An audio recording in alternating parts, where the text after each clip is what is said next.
Құрметті тыңдаушылар, топ деңгейі жоғары 50-ші сабақ. Сабақтың тақырыбы еліміздің мұражайлары. Грамматикалық тақырыбы и, дай, дей, тай, тей жұрнақтары. Грамматика.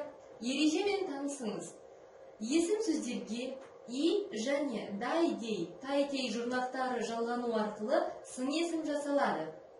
Дай, дей, тай, тей жұрнақтары өзі жалғанған сөзден салыстыру, ұқсату және болжалдық мәні бар туынды сын есім жасайды. Мысалы, дүниеде қазақ тіліндей бай тіл жоқ. Зат есім таудай, сүттей, судай. Есімдік мендей, сендей, біздей. Сан есім елудей, жүздей, мыңдай. Кейбір сөздерде жұрнақтары қолданылады.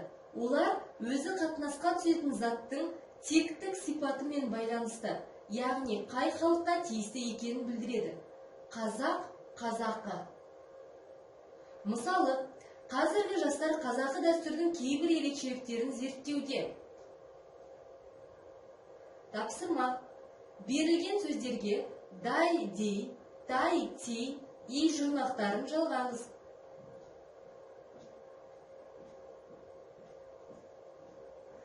Тапсырма. Таудай, судай, сүттей, мендей, әскери деген сөздерді қолданып, сөйлемдер құраңыз. Мысалы, таудай талап бергенше, бармақтай бақ берсін. Сілтемені пайдалана отырып, тапсырмаларды әрі қарай жалғастырып орындайсыздар.